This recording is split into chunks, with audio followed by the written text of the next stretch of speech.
Hello everyone, स्वागत है सभी का हमारे यूट्यूब चैनल में। आज के दिन में अपरिमेय संख्या बहुत ही आसान तरीके से सिद्ध करना सीखेंगे। अगर आपको अपरिमेय संख्याओं को सिद्ध करने नहीं आता है तो ये वीडियो आपके लिए बहुत ही ज़्यादा महत्वपूर्ण होने वाली है, क्योंकि आज की इस वीडियो में मैं आप सभी को अपरिमेय संख्याओं को सिद्ध करने का बहुत ही आसान तरीका बताऊंगा। इससे आसान तरीका दूसरा कोई हो नहीं सकता है। तो फिर बहुत ही आसान तरीका जानने के लिए पूरे वीडियो के अंत तक जरूर बने रहिएगा। मैं जो है 100% समझाने की गारंटी देता हूं। तो यहां देखिए, जैसे कि हमारा प्रश्न दिया गया है, सिद्ध कीजिए कि 8 - 5 कड़ी में 3 एक अपरिमेय संख्या है। तो यहां देखिए, किसी भी संख्या को अपरिमेय अगर आपको सिद्ध करने के लिए कहा जाए, क्या सिद्ध करने के लिए? अपरिमेय। तो आपको क्या करना होता है? आपको यह करना होता है कि दिए गए संख्या को, यानी कि जिसे हमें अपरिमेय सिद्ध करना है, इसको आपको जो उल्टा मानकर हल करना है। उल्टा मानकर हल करने का मतलब क्या है कि यहां पे हमें क्या करना है, यहां पे आपको लिखना है माना। इसको आपको मान लेना है, यानी कि 8 - 5 कड़ी में 3 को आपको माना 8 - 5 कड़ी में 3 एक, इसको आपको एक परिमेय मान लेना है। मैंने क्या बोला? अपरिमेय अगर सिद्ध करने के लिए बोल रहा है तो आपको इसे परिमेय मान लेना है। क्यों मान लेना है अभी मैं आप सभी को बताऊंगा।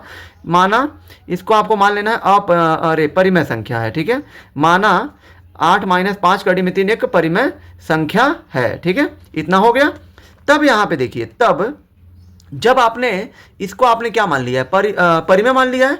तो परिमेय संख्या यानी कि 8 - 5 कड़ी में 3, ये आपका किसके बराबर होगा? ये आपका P बटा Q के बराबर होगा। ये जो है आपका किसके बराबर होगा? P बटा Q, जहां P तथा Q क्या है? P तथा से Q सह अभाज्य संख्याएं हैं। यहां पे आपको लिख देना है P तथा Q सह अभाज्य संख्याएं हैं। हमने यहाँ पे कोष्टक में P तथा Q को सह अभाज्य संख्या क्यों लिखा है? तो यहाँ देखिए, P और Q सह अभाज्य संख्या है, इसलिए हमने यहाँ पे लिखा है। और अब ये क्यों है? तो यहाँ पे आप सभी जानते होंगे कि सह अभाज्य संख्या किसे कहते हैं। तो यहाँ देखिए, ऐसे दो संख्याओं के युग्म जिनमें एक उभयनिष्ठ गुणनखंड होता है, उन्हीं को हम लोग सह अभाज्य संख्या कहते हैं।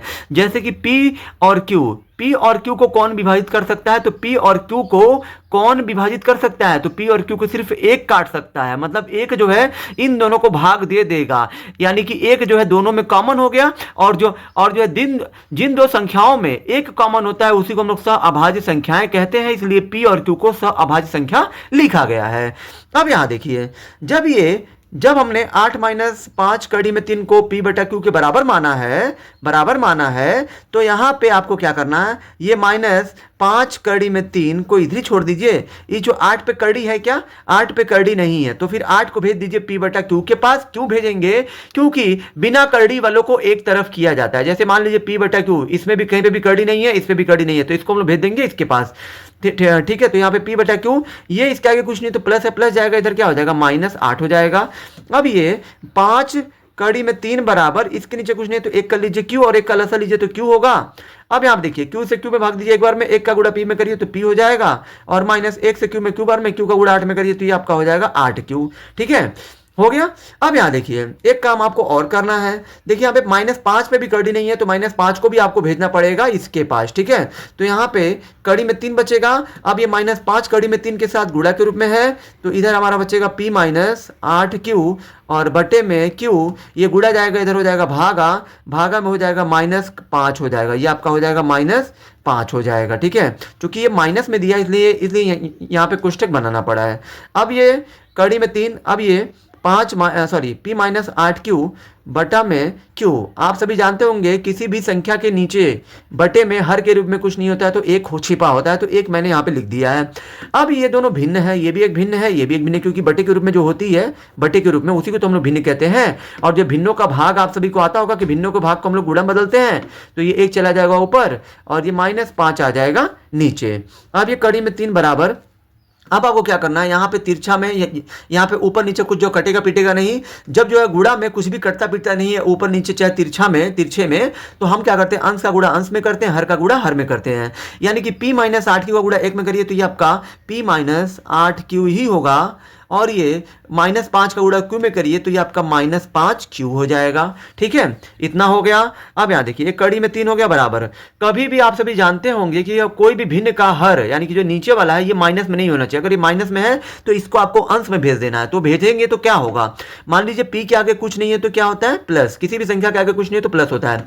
जब ये माइनस जाएगा ऊपर तो ये माइनस प्लस के पास जाएगा तो माइनस कर देगा इसको, और माइनस माइनस के पास जाएगा तो प्लस कर देगा, और यहाँ पे 8Q और बटे में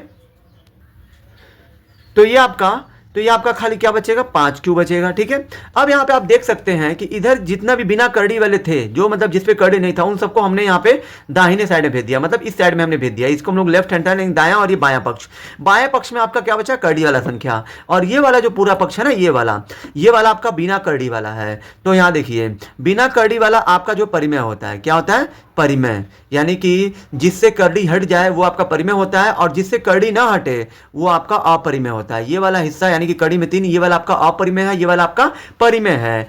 और यहाँ देखिए इतना कुछ हल करने के बाद भी इसका जो करड़ी नहीं हटा। ठीक है, कड़ी में 3 का करड़ी नहीं हटेगा, क्योंकि कड़ी में 3 का वर्गमूल भी नहीं होता है। वर्गमूल होता है लेकिन ये आपका दशमलव में होता है, 3.713 ऐसे कुछ करके आएगा। और यहाँ पे जिसका भी वर्गमूल दशमलव में होता है वो सभी संख्याएं अपरिमेय होती हैं। अगर मैं आपसे पूछूं कि कड़ी में 4 क्या है, तो कड़ी में 4 एक परिमेय है। अब आप कहेंगे क्यों, कड़ी में 3 तो अपरिमेय है, तो ये कड़ी में 4 परिमेय कैसे हुआ। तो यहाँ पे कड़ी में 4 परिमेय इसलिए हुआ क्योंकि कड़ी में 4 का वर्गमूल 2, ये एक पूर्णांक में आ रहा है, पूरा नंबर मिल रहा है। और जिसका वर्गमूल दशमलव में आता है वो जो है अपरिमेय होता है, और जिसका वर्गमूल पूर्णांक आ जाए, जैसे 2 आ जाए, जैसे कड़ी में 16 हो गया 4 होता है, कड़ी में 25 हो गया 5 होता है। तो इस तरह की जो संख्याएं होती हैं ये जो परिमेय में ही आती है, लेकिन ये वाला अपरिमेय है। और जो है आप सभी जानते होंगे परिमेय और जो अपरिमेय की विशेषताओं को आपने पढ़ा होगा कि अपरिमेय कभी भी परिमेय या तो परिमेय कभी भी अपरिमेय के बराबर नहीं हो सकती है। तो यहां आपको लिखना है, यहां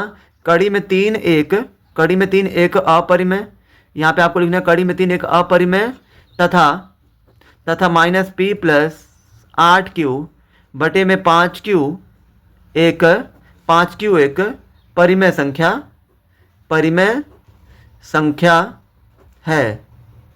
ठीक है, चूंकि यहां पे आप लिखा चूंकि अपरिमेय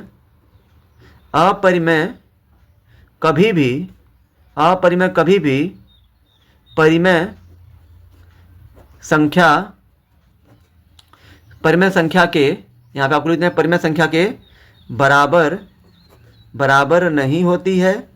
यहाँ पे आपको लिख देना बराबर नहीं होती है, यहाँ पे लिख देना आपको अतः यहाँ पे 8 - 5 कड़ी में 3 एक क्या है, ये एक अपरिमेय संख्या है। क्या है, अपरिमेय संख्या। तो इसलिए यह सिद्ध हुआ कि हाँ ये एक अपरिमेय संख्या है, और यही हमको क्या करना था, यही हमको प्रूव्ड करना था। ठीक है, 8 - 5 कड़ी में 3 अपरिमेय इसलिए होगी क्योंकि कड़ी में 3 अगर अपरिमेय है तो कड़ी में 3 के साथ जितने भी लोग होंगे, तो कड़ी में 3 के साथ कौन कौन था, ध्यान देखिए कड़ी में 3 के साथ 5 भी है और जो माइनस के रूप में 8 भी है। इसलिए कड़ी में 3 के साथ जितने भी लोग होंगे ये पूरा ही अपरिमेय संख्या सिद्ध हो जाएगा। आई होप कि आप सभी को ये वीडियो बहुत ही ज़्यादा पसंद आई होगी। अगर आप हमारे चैनल पर नए हैं तो हमारे चैनल को लाइक, सब्सक्राइब और शेयर जरूर करें, जिससे आने वाली वीडियो की नोटिफिकेशन आपको मिलती रहे। धन्यवाद।